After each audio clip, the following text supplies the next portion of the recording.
오늘 주신 이 말씀 따라서 전에 가본 적 없는 길, 오늘 말씀 제목으로 말씀드리겠습니다. 여러분 살면서 한 번도 가보지 않은 길을 가본 적이 있으시죠? 그때 어때요? 제가 시골에 살다가 처음으로 부산이라는 데를 가본 것은 11살 할 때였어요. 어머니를 따라갔는데 그때 얼마나 기대가 되고 흥분되었는지 모릅니다. 부산에서 유명한 곳을 많이 돌아다닌 것도 아니지만 단지 부산이라는 곳을 갔다 왔다는 사실, 또 처음으로 기차를 타봤다는 사실 때문에 시골에 있는 친구들에게는 자랑거리가 되고 이야기거리가 됐어요. 또 그러다가 이제 20살이 되어서 처음으로 서울을 왔습니다. 서울역에 내려가고 사당동 가는 버스를 탔는데 그게 16번 버스였던 것 같아요. 근데 이 버스가 가면서 강남 고속터미널 옆으로 지나가서 사당동 가는데 제가 이제 가방도 들고 여행자 차림이니까 버스 안내양이 있어요. 그 당시에는 저보고 터미널에 왔다고 내리라고. 저기 내릴 거 아닌데요. 이렇게 아닌데 예. 이러면서 사당동 같이 가는데 이 촌놈이 길도 잘 모르고 그때는 버스 노선도 잘 안 되니까 오늘로 말하면 이수역 사거리에서 총신대학교까지 한 30분을 혼자 투덜투덜 또 걸어서 갔던 적이 있습니다. 길을 모르니까 이 사람들에게 묻고 이렇게 돌아다녔어요. 초행길을 혼자서 물어 가는 것은 굉장히 불편하고 또 불안하기도 해요. 하지만 그런 불안한 초행길을 처음으로 가봐야 내 앞에 새로운 세상이 열리고 새로운 인생이 열립니다. 근데 처음 가는 길일지라도 좋은 안내자, 믿을 만한 안내자가 있으면 아주 안심되고 또 든든하고 재미있어요. 이스라엘의 현장 답사, 현장 학습을 갈 때도 또 미국 그랜드 캐니언의 창조과학 탐사 여행을 갈 때도 좋은 안내자, 최고의 안내자가 있었기 때문에 안내해 주지요, 설명해 주지요, 궁금한 게 있으면 물어보면 되죠. 그래서 아무 걱정 없이 유익한 공부를 굉장히 많이 잘하고 왔습니다. 그렇게 좋은 안내자가 언제나 안내해 줄 때는 이런 콧노래 나와요. 주와 같이 길 가는 것 즐거운 일 아닌가. 정말 즐겁게 다녀왔습니다. 내일 대통령 임기가 끝나는 우리 문재인 대통령이 취임할 때 멋있는 말을 많이 했어요. 광화문 대통령이 되어서 퇴근하는 시민들과 소주 한 잔 기울이는 사람 되겠다. 또 나라 내 부정과 부조리를 근절하고 그런 사람들 절대로 공직자가 되지 못하게 하겠다. 특별히 한 번도 경험하지 못한 나라를 만들겠습니다. 이 말은 굉장히 인상적이었어요. 근데 한 번도 경험하지 못한 나라에 살면서 저는 다른 거는 이 설교 시간에 말하고 싶지 않아요. 딱 한 가지. 개인적으로 월세가 2배 올라가지고 저는 지금 너무 힘들고 고생을 하고 있습니다. 근데 여러분, 한 번도 경험하지 않은 나라, 이거 사실 문재인 대통령이 처음 말한 것 같지만 원조가 따로 있어요. 누구냐면 여호수아입니다. 여호수아가 한 번도 경험하지 못한 길을 여러분에게 안내하겠습니다. 오늘 읽은 본문 4절 말씀에 너희가 이전에 이 길을 지나보지 못하였음이니라 이렇게 말했는데, 요단강을 건너가는 것도 처음이고 여리고를 함나가는 것도 처음이고 가나안 땅을 정복하는 것도 처음 경험하는 것입니다. 그리고 젖과 꿀이는 그 땅을 분배해서 정착해서 차지하는 것도 처음 있는 경험입니다. 그야말로 한 번도 경험하지 못한 일이죠. 여호수아는 이런 약속을 전부 다 지켰습니다. 사실 여호수아 여러분 잘 모르실 텐데, 여호수아라는 이 사람은요, 이름도 예수님과 똑같고 그 역할도 예수님과 똑같아요. 왜 똑같냐 물으면, 여호수아라고 우리가 한국어 발로 발음하지만 히브리어 원래 발음은 예호슈아인데 뜻이 여호와는 구원이시다 이런데요. 이 예호슈아를 우리 한국말로는 여호수아 이렇게 보면, 영어로는 어떻게 발음해요? 조슈아 이렇게 발음하죠. 헬라어로 어떻게 발음하느냐, 이게 중요해요. 히브리어 성경을 헬라어로 성경으로 번역해 놓은 책, 제가 몇 번 말했는데 잊어버렸을 거예요. 70인역이라고 있는데 거기 이 여호수아를 읽어보면 뭐라고 하냐, 예수스라고 해놨어요. 그 예수스를 우리가 읽을 때 신약에서 예수, 그러니까 여호수아를 예수라고 번역해 놨는 거예요. 응력을 해 놓은 거예요.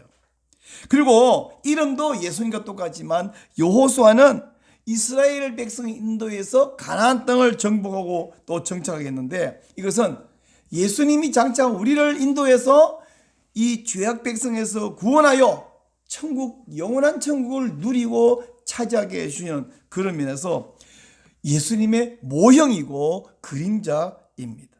오늘은 먼저 여호수아가 이스라엘 백성들을 처음으로 경험하게 한 일이 무엇인가를 살펴보면서 연결해서 예수님이 우리에게 소망을 주시고 예수님이 우리를 천국을 차지하게 하신 것에 대해서 감사하면서 찬양하려고 합니다. 또한 여러분은 그 약속을 믿고 그 약속을 붙들고 주님을 더 의지하며 주님과 동행하게 되기를 소원합니다. 아멘.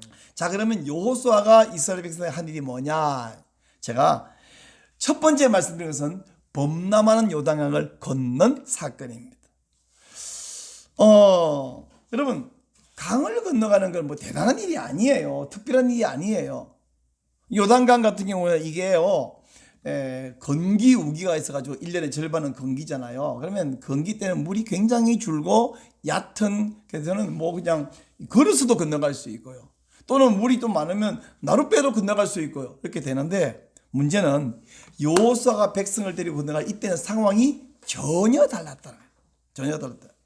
첫째, 건너가야 할 사람 숫자가 장정 10대명이 아니고요, 장정 60만 명과 그의 가족들인데, 이 가운데는 노인도 있고 아기도 있고 여인도 있고, 그뿐이 아닙니다. 양과 소 같은 가축을 끌고 가야 되고요, 그리고 모든 가재도구를 다 짊어지고 혹은 뭐 수레가 있으면 수레에 싣고 그걸 끌고 가는데, 강을 아무리 얕아서 건너더라도 한번 상상해 보세요. 이게 되겠어요? 그 많은 숫자가 아마 한 200만 300만 되는 숫자가 건너갑니다.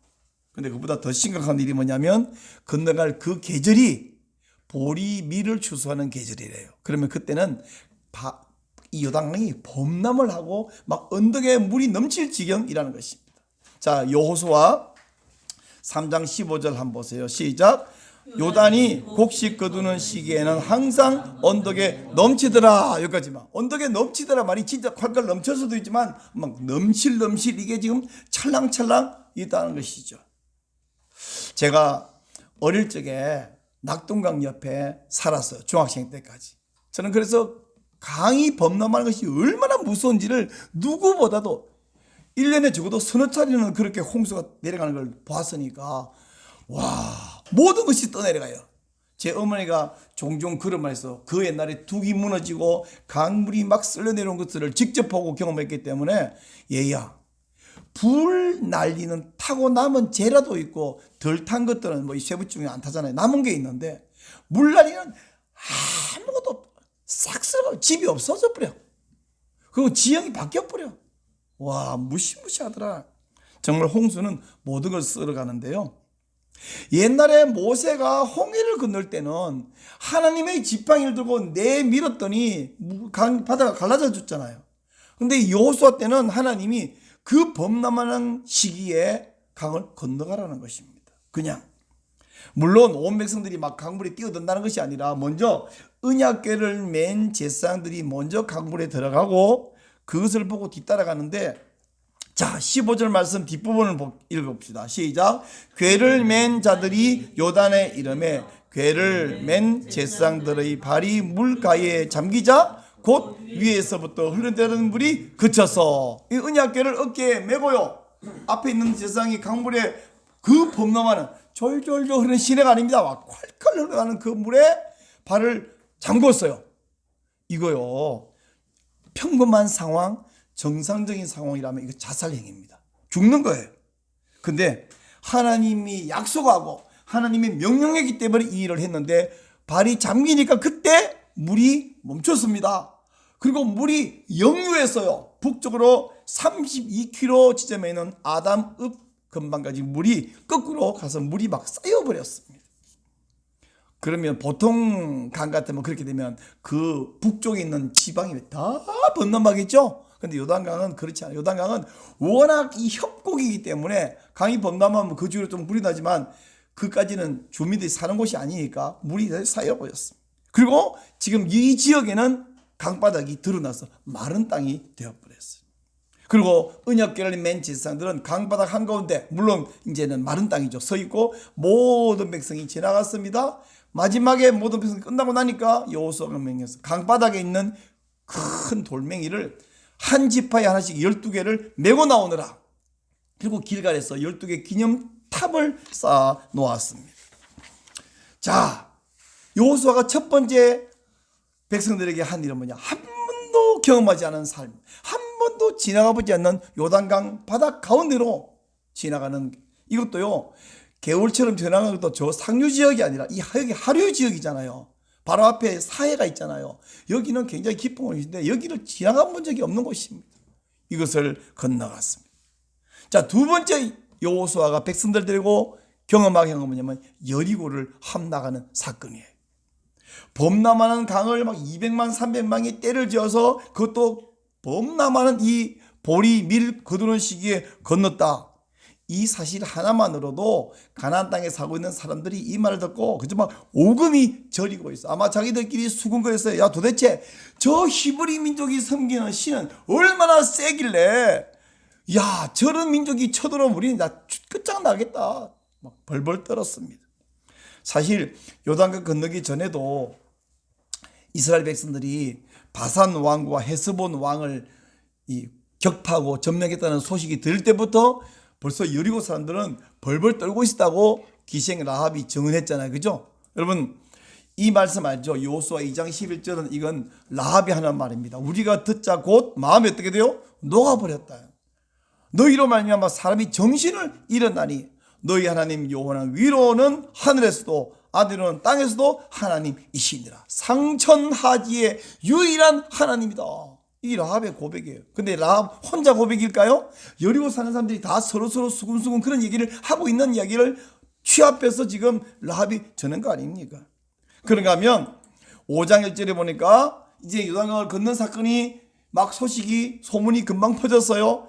요단 서쪽의 아모리 사람의 모든 왕들과 해변의 가나안 사람의 모든 왕들이 여호와께서 요단 물을 이스라엘 자손 앞에서 말리시고 우리를 건너게 하시는 듣고 어떻게 되세요? 마음이 녹았고 이스라엘 자손들 때문에 정신을 잃었더라. 지금 혼비백산을 하고 있습니다. 6장 1절 한번 더 볼게요. 시작. 이스라엘 자손들로 말미암아 여리고는 굳게 닫혔고 출입하는 자가 없다. 성문이요, 원래는 낮에는 열고 밤에는 닫는 거잖아요. 그래서 누가 출입해야 되는데 밤이고 낮이고 굳게 닫아버리고 아무도 출입하지 않고 안에서 완전 봉쇄. 요새 코로나 바이러스 때문에 저기 상하이가 완전 봉쇄했다 뭐 이런 얘기인데 완전 봉쇄해버렸습니다. 아무도 출입하지 않습니다. 이때 하나님께서 여호수아에게 명령을 하십니다. 이스라엘 백성들이 이제 매일 한 번씩 성주일을 돌아라. 7일 동안 하는데 7번째 7일에는 아예 7바퀴를 돌아라. 근데 이렇게 도는데 중요한 지시사항이 뭐냐면, 첫째, 백성들은 말하지 마라. 조용히 돌아요. 보통 뭐 이러면 뭐 수근수근거리기도 하고 막 악소리 있는데 조용히 하고 돌아. 두 번째는 7번째 날에는 7명의 제사장들이 각각 하나의 양강 나팔을 들고 불면서 앞장서고, 마지막 7바퀴를 돌아가면 길게 불면 온 백성들이 일제히 소리를 질러라. 여러분, 이 명령은 이론적으로 말이 안 되는 소리예요. 백성들이 매일 성주일 한 바퀴 돌아가는 것은 이게 자살행위입니다. 죽자는 거예요. 그리고 양강나팔, 여러분 이게 양강나팔이잖아요. 양불로 만든, 이거는 양불로 하는 거 조그만 게 양강나팔인데 그거 삐 분다고, 길게 분다고 성이 무너지겠어요? 성벽이? 여러분, 제가 길게 불면 시끄러우니까 짧게 조금만 불어볼게요. 이거 7개 불면 성 무너지겠습니까? 백성들이 한 60만 명이 소리 지르면 성 무너지겠어요? 근데 성이 무너질 것이라고 이야기하는 것입니다. 근데 여호수아의 명령은 곧 하나님의 명령이죠. 백성들은 여호수아의 이 말이 안 되는 명령을 하나님 명령이기 때문에 그대로 따랐어요. 아무도 수군거리지 않고 불평하지 않고 조용히 매일 돌았어요. 마지막 날 7바퀴를 아침부터 오늘까지 아마 돌았을 거예요. 그래서 지흘 내내 말 못했는데, 소리 못 냈는데, 마지막 나팔 소리 길게 볼 때 일찍이 뭐라고 소리 짓을까요? 잘 모르겠어. 성경이 없는데. 무너져라! 이랬을까요? 여호와를 위하여! 뭐 이랬을까요? 모르겠는데, 일단 이 소리를 지를 때 무너졌어요. 백성들은 한 번도 경험하지 못한 세상을 경험했고, 한 번도 보지 못한 현상을 보았습니다. 자, 여러분 6장 20절 같이 한번 읽어봅시다. 시작. 이에 백성은 외치고 제사장들은 나팔을 불매 백성이 나팔 소리를 들을 때에 크게 소리 질러 외치니 성벽이 무너져 내린지라. 백성이 각기 앞으로 나아가 그 성에 들어가서 그 성을 점령하고. 한 번도 여리고를 무너뜨려 본 적도 없고 그 길을 정복해 본 적도 없고, 정말 이 여리고를 어떻게 점령해요? 그런데 무너뜨려서 함락을 하고 정복을 했습니다. 세 번째, 여호수아가 한 번도 경험하지 못한 세상을 보여준 건 뭐냐면 가나안 땅을 정복합니다. 여러분, 가나안 땅은요, 여러분 기억하시죠? 이 여호수아 이 정복으로부터 40년 전에 모세 시대에 12정탐꾼이 가나안 땅을 한 바퀴 돌고 왔잖아요. 40일간. 그리고 와서 뭐랍니까? 10명이 이렇게 말합니다. 그 땅에 갔더니 진짜 젖과 꿀이 흐르는 땅이에요. 우리가 메고 온 이 과일을 보세요. 얼마나 그 땅이 좋은지 증명합니다. 근데 거기는 거인족속이 살고 있습니다. 그 땅에 있는 성벽은 하늘을 찌를 듯이 높고 튼튼합니다. 우리는 절대로 그 땅에 가서 정복하거나 차지하지 못합니다. 우리가 거기 갔다가는 틀림없이 우리도 죽고 우리 자식들은 잡혀가서 노예가 되고 우리 여자들은 전부 끌려가서 그들에게 노예가 될 것입니다. 그런데요, 여호수아는 이 땅을 정복할 때 31번 이기고 1번 패전했습니다. 근데 이 한 번 패전도 사정이 있어요. 힘이 약해서 패전한 것이 아니라 여리고 함락할 때 아간이라는 사람이 하나님의 명령 어기고 죄를 지었기 때문에 하나님은 그 죄를 덜추어내고 그 죄 문제를 해결한 다음에 다시 가서 승리할 수 있도록 아이성 전투에서 한 번 패전하게 만들었을 뿐입니다.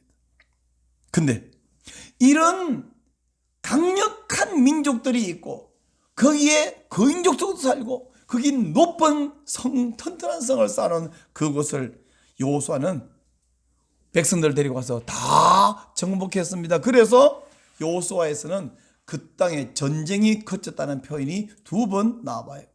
여호수아 12장 23절, 이와 같이 여호수아가 여호와께서 모세에게 명령하신 대로 그 온 땅을 점령하여 이스라엘 지파의 구분에 따라 기업으로 주매 그 땅에 전쟁이 그쳤더라. 또 14장 15절도 이렇게 말합니다. 마지막에 그 땅에 전쟁이 그쳤더라. 이렇게 땅을 정복한 다음에 지파별로 분배를 해줬어요. 빨리 땅을 차지하지 못하는 지파를 위해서, 부족들을 위해서 지도를 그려와서 제비를 뽑아 다 일일이 분배해 줬습니다. 원칙적으로는 더 이상 이스라엘 땅 안에 모든 사람에게 땅을 나눠줬기 때문에 가난한 사람이 없는 거죠. 물론 이 백성들이 하나님 명령을 따라서 공의와 정의를 어기지 않고 실행한다는 전제 조건 하에 말입니다.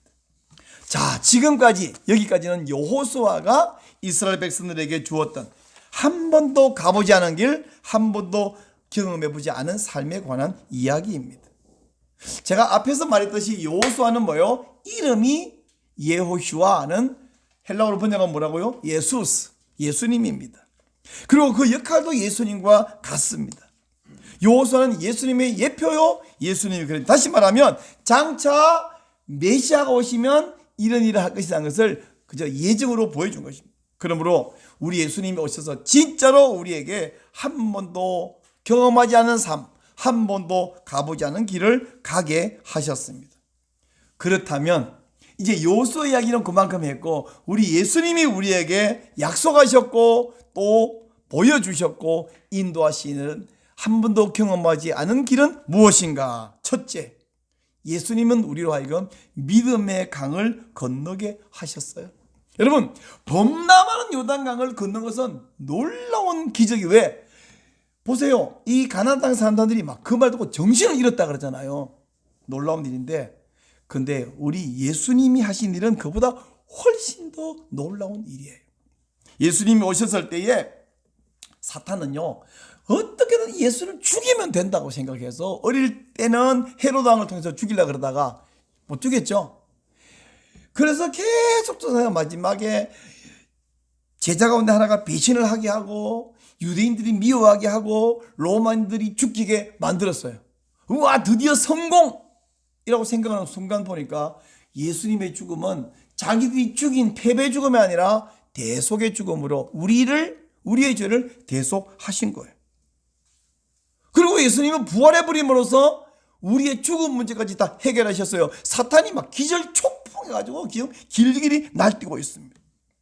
근데요, 거기에 또 한 번의 놀라운 예수님의 십자가 부활 못지않게 놀라운 사건이 또 일어났는데 성령님이 강림하신 거예요.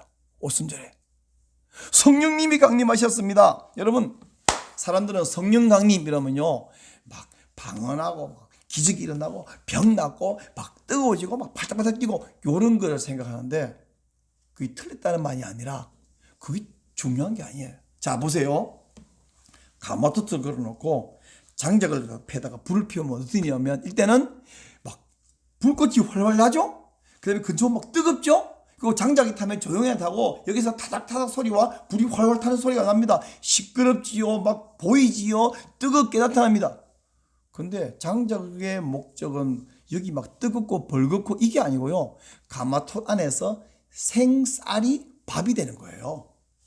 생 닭고기가 익은 요리가 되는 거예요. 그게 결과물이에요.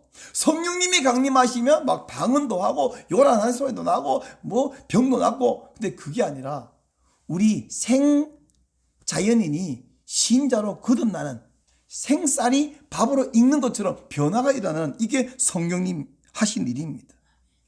그래서 우리가 예수님을 구주와 주님이라고 고백하게 하는 것이 성령님이 오신 목적이고 결과물이라는 것입니다.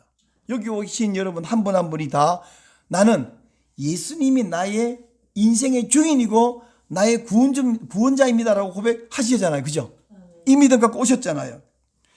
이게 요단강을 건넌 사건보다 훨씬 더 놀랍고 대단한 사건이라는 것입니다. 그런 의미에서 여러분 한 분 한 분은 다 믿음의 강, 구원의 강을 걷는 분이십니다.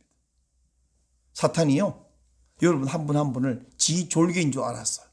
그리고 나중에 다 사탄이 지옥으로 끌고 갈 것이라고 생각했어요. 근데 우리가 간혹 죄를 지으면 그만 너 죄인이잖아, 너 지옥 가야 돼, 속입니다. 거짓말합니다. 근데 여러분 절대로 속지 말고 절대로 걱정하지 말고 절대로 이런 지옥 가지 않습니다. 왜냐하면 성령님이 여러분을 반드시 회개케 하시고 반드시 믿음으로 살게 하시고 반드시 천국으로 이끌어 갈 것이기 때문입니다. 그래서 여러분 이게 약간 장난스럽지만 여러분 이렇게 하셔도 돼요. 사탄아 메롱 이러셔도 됩니다. 사탄은 강력한 존재예요. 무서운 존재예요. 그러나 우리는 지금 사탄을 향해서 메롱 이러셔도 괜찮습니다. 두 번째, 우리 예수님이 우리에게 보이신 것은 뭐냐면 기쁨의 신앙생활을 하게 하셨습니다. 이스라엘이 여리고를 돌라, 이 말이 안 되는 명령에 여호수아의 말에 이스라엘 백성들은 침묵하고 순종했어요. 마치 그것처럼 여러분도 때로는 목사가 하는 말이, 때로는 설교하는 말이 순종을 하면서도 이게 말이 안 됐다고 생각할 때가 있어요. 근데 여러분은 순종을 하기도 하고 때로는 순종이 다 안 되지만 순종하려고 결심하고 따르려고 노력하고 있습니다. 목사님 그렇게 하면 우리 망해요, 목사님 그렇게 하면 우리 죽어요, 그렇게 말하고 싶은 분들 그 말을 참고 침묵해, 순종해. 그러니까 따라오는 거예요. 저도 목사이면서도 사람인데 제가 생각할 때 신앙생활하는 분들에게 가장 어려운 거 많지만 그중에 두 가지가 어렵겠다. 첫째, 주일의 성수. 아니 일요일이 되면 직장에 일하러도 가지 마라, 이 좋은 봄날씨에 놀러도 가지 마라, 친척집 결혼식에도 가지 마라, 미리 가서 축하해주고 돌아와라, 그리고 교회 와서 예배드려라. 이게 얼마나 어려운 일인데 여러분은 매주일 순종하고 계십니다. 또 한 가지는 11조예요. 11조. 아니 수입의 10분의 1 그걸 헌금으로 아낌없이 드리는 거. 아마 세상 사람들이 이해를 못할 것입니다. 여러분도 예전에는 이게 말이 안 된다고 생각했을 거예요. 근데 여러분 이 10분의 1이라고 하는 것은 고대로부터 왕에게 바치는 세금이 10분의 1이거든요. 결국 여러분이 10분의 1을 하나님께 드린 것은 하나님이 내 왕입니다. 이걸 고백하는 것이고요. 고대 왕들이 10분의 1을 세금으로 받으면서 국민들이 안전하게 서도록 보호해 줬잖아요. 하나님이 여러분의 영혼을 지켜주실 줄로 믿습니다. 여러분의 가정을 지켜주실 줄로 믿습니다. 여러분의 생업을 지켜주실 줄로 믿습니다. 여러분의 건강도 지켜주실 줄로 믿습니다. 여러분이요 이런 믿음이 있으니까 주일 성수화도 하고 11조 드리고 이 두 가지는 인간적으로 아마 정말 힘든 일인데 여러분 그 일을 하고 계신 거예요 지금 매번. 사실 신앙생활을 한다고 해서 여러분을 둘러싼 환경이 핵 바뀌는 거 아니야. 불신자가 경험하는 거 우리가 다 경험하고, 불신자가 코로나 때문에 벌벌 떠 우리도 그것 때문에 조심하고 벌벌 떨 수밖에 없고, 그래서 예배도 못 드리기도 하고 마스크를 쓰고 예배 드리기도 하고 아플 때는 같이 코로나 걸려서 우리도 고생하고 다 해요. 그러나 여러분 우리 앞에 천국이 보장되어 있고 바로 그 천국 소망으로 살기 때문에 똑같은 불신자와 같은 환경에 살면서도 우리는 평안을 누리고 기쁨을 누리며 살고 있습니다. 우리에게도 유혹이 오잖아요. 여러분 성도에게 유혹 오죠. 집사님 되니까 유혹 안 옵니까? 목사에게도 유혹이 옵니다. 시험이 와요. 근데 우리는 그까지 유혹과 시험을 사실은 굉장히 달콤한 유혹이고요 합리적 유혹이지만 기쁨으로 그걸 물리쳐버리고 이겨내고 믿음으로 살고 있는 것입니다. 이게 예수님이 하신 일이요 성령님이 지금도 하고 계신 일입니다. 마지막 세 번째 우리 주님이 하신 일은 영원한 천국을 분배해 주신 거예요. 여호수아는 이스라엘 백성들에게 젖과 꿀이 흐르는 땅을 주었습니다. 근데 그게 바로 장차 예수님이 오셔서 하실 일에 대한 모형이고 그림자예요. 가나안 땅 살고 있던 사람들은요 조건이 있어요. 순종하면 계속 잘 살게 해줄게. 순종하면 계속 적군을 물리쳐 줄게. 순종하면 계속 적당한 시기에 비를 내려주어서 햇볕을 공급하셔서 잘 먹고 잘 살게 해줄게. 근데 사람들은 그게 가능하다 안 가능하다? 절대 안 가능하다는 것을 이스라엘 백성들이 증명해버렸죠. 불순종함을 말미암아 그들은 고난을 당했고 불순종함으로 나라가 망해버렸어요. 그러나 우리 성령님이 교회를 붙들고 계심으로 말미암아 신약의 교회는 절대로 망하지 않는 줄 믿으시기 바랍니다. 성령님이 여러분 한 분 한 분을 붙들기 때문에 절대로 여러분은 사탄의 백성이 되거나 지옥의 백성이 될 염려가 없습니다. 절대로 그렇게 못하게 성령님이 막으십니다. 이게 바로 주님이 우리에게 해주신 놀라운 신분의 변화예요. 예전에는 상상을 못했고 예전에 가보지 못한 인생길이고 지금도 불신자들은 경험하지 못하는 세상을 우리는 살고 있습니다. 이것이 바로 믿음으로 살고 있는 저와 여러분의 현 주소인 것을 믿으시기 바랍니다. 오늘 설교를 제가 마치는데 오늘 설교에서는 여러분에게 이렇게 반드시 순종해라, 이렇게 살아라 막 결단을 촉구하거나 여러분에게 결심을 촉구하거나 순종을 요구하거나 그러지 않겠습니다. 다만 여러분이 딱 한 가지 우리 주 예수님이 우리에게 해주신 거 이걸 기억하시라는 거예요. 또한 그 놀라운 신분 우리가 변화된 신분을 잊지 마시라는 것입니다. 그리고 우리가 이 은혜를 기억함으로 베푸신 그 은혜에 대한 기쁨과 감사함으로 주님과 동행하시기를 축원합니다. 아멘.